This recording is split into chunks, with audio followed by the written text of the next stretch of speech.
नमस्कार दोस्तों। व्यक्ति की सोच अमीरी या गरीबी का मोहताज नहीं होती है। व्यक्ति की सोच ऊंची हो, महत्वाकांक्षा ऊंची हो, प्रयास उत्तम हो, मेहनत उत्तम हो, लगन जब जुनून का रूप ले ले तो वह कुछ भी कर सकता है। सफलता उसके कदम चूमेगी ही चूमेगी। किस्मत और मेहनत, इन दोनों में जब जंग होता है तो हमेशा मेहनत की जीत होती है। किस्मत की लकीर मेहनत बदल सकता है, लेकिन मेहनत करने वाले को कभी भी किस्मत नहीं हरा सकता है।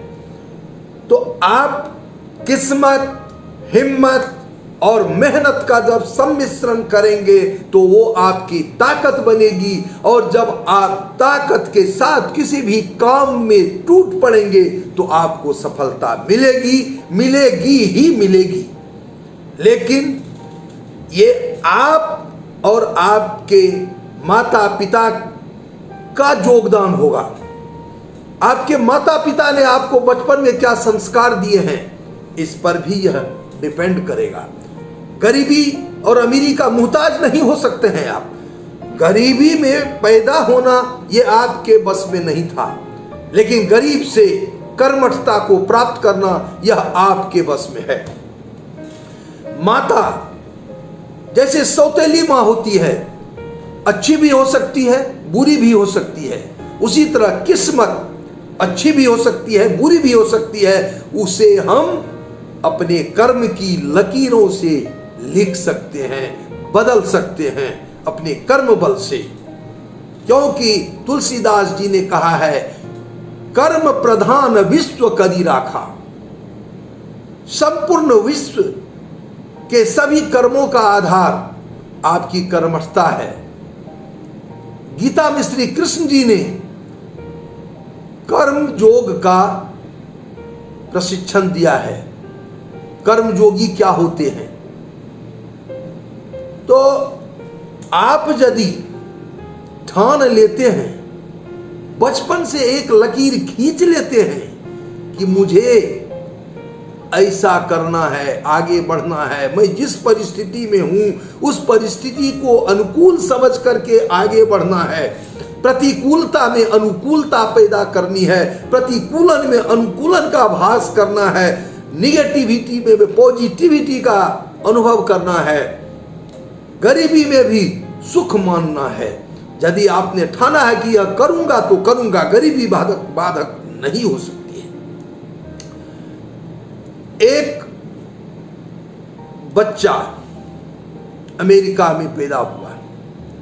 वह बच्चा अत्यंत गरीब था, किसान के घर में पैदा हुआ, मजदूरी करता था।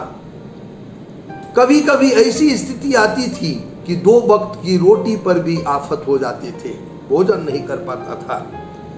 ऐसी गरीबी में पलता हुआ बालक अपने पिता के दायित्व का बोझ उठाना चाहता था, साथ साथ वह पढ़ना भी चाहता था।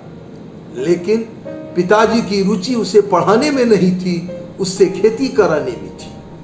वह बच्चा भी खेती करते हुए भी पढ़ना चाहता था। एक दिन की बात है, उसके घर में 2 दिन से चूल्हे नहीं जले थे। वह बच्चा बहुत सोच विचार करके नदी किनारे चल पड़ा मछली पकड़ने के लिए। बहुत प्रयास किया, लगा कि वह बच्चा भी शायद किस्मत के सामने हार मान लेगा। लेकिन फिर उसके जुनून ने अंदर से पुकारा कि नहीं, मैं हार नहीं मानूंगा। जब तक एक भी मछली पकड़ नहीं लेता हूं तब तक मैं घर नहीं वापस जाऊंगा। घर में मेरे भाई बहन भूखे हैं, मेरी माँ भूखी है। इस मछली को यदि मैं बेचूंगा तो जो पैसे होंगे उससे राशन खरीद कर मैं अपने परिवार का चूल्हा आज जलाऊंगा।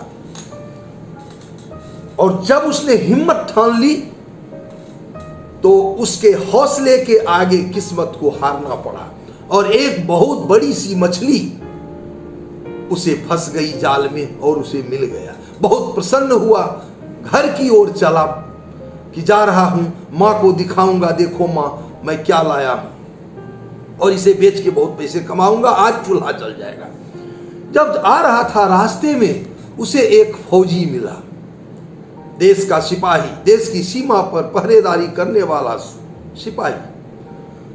और उसने देख के कहा कि अरे कहाँ ऐसी मछली तुमने पकड़ ली, बड़ी अच्छी मछली है, ऐसी मछली तो बहुत दिनों के बाद देखने को मिली है। मैं तो मछली ऐसा बहुत दिनों से नहीं खाया था। देश की सीमा पर रहते रहते मैं कभी गांव का दृश्य भी नहीं देख पाया था। तो क्या तुम मुझे ये मछली दे सकते हो?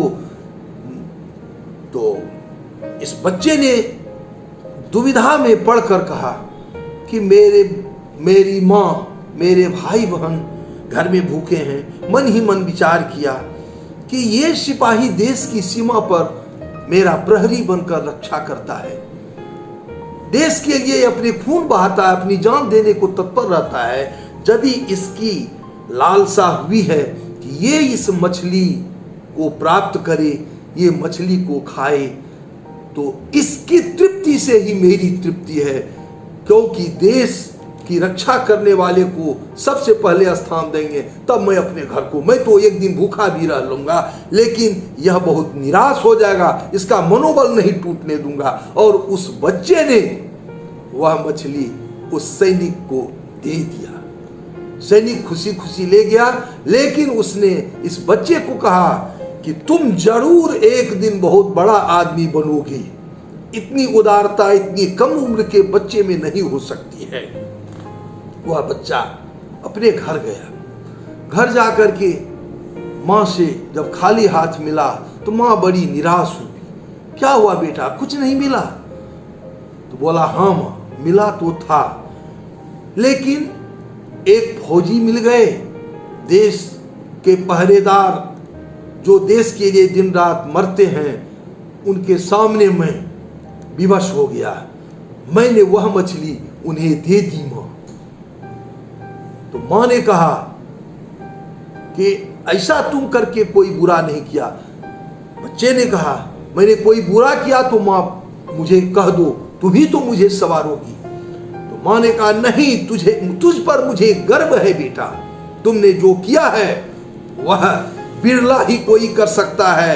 तुम्हें मेरा आशीर्वाद है, तुम जरूर एक दिन संसार में अपना नाम ऊंचा करोगे और देश का गौरव बढ़ाओगे।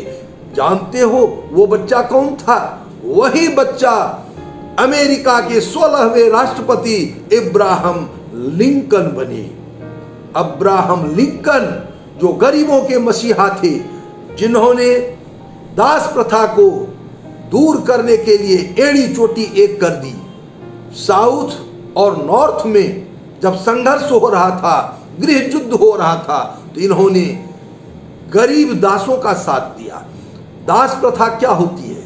दास प्रथा होती है, उस समय होता था कि दास को बेच दिया जाता था, गुलाम को बेच दिया जाता था, और वह जब बिक जाता था तो उससे उसके मालिक कुछ भी करा सकते हैं, उसे अपने अधिकार में कुछ भी बोलने का हक नहीं था। तो साउथ और नॉर्थ में यह समस्या अधिक थी। तो लिंकन ने उत्तर का प्रतिनिधित्व किया, दक्षिण के नेताओं से संघर्ष हुआ, लेकिन इन्होंने अपने प्रयास से उस गरीबों के लिए इस प्रथा को समाप्त किया। देखिए, पूत जब बचपन में ही रहते हैं तो उनका जो भी भविष्य होता है वह दिखने लगता है। होनहार वीरवान के होत चिकने पात, ये विलक्षणता उनमें बचपन में ही थी, तभी तो उन्होंने वह कर दिखाया था। वो मजदूरी करते थे, खेत पर काम करने जाते थे, अपने पिता के साथ भी करते थे, लेकिन पढ़ाई में उनकी हमेशा रुचि थी। वो पढ़ने के लिए इतने लोलुप थे कि पुस्तक का पैसा नहीं रहने पर वे किसी से मांग करके पढ़ते थे। और एक बार तो ऐसा हुआ कि उन्हें मालूम हुआ कि नदी के उस पार एक जज साहब का बंगला है, तो वो वहां जाने लगे अपने काठ का नाव बना करके पार करने के लिए। वह नाव भी बर्फ में फंसकर टूट गई, फिर भी हौसला वो बच्चा नहीं हारा और वो जज के यहाँ गए, उनसे निवेदन किया कि मैं आपके यहाँ चाकरी करूंगा, लेकिन सिर्फ बदले में मुझे आप अपने लॉ की किताब पढ़ने को दीजिए।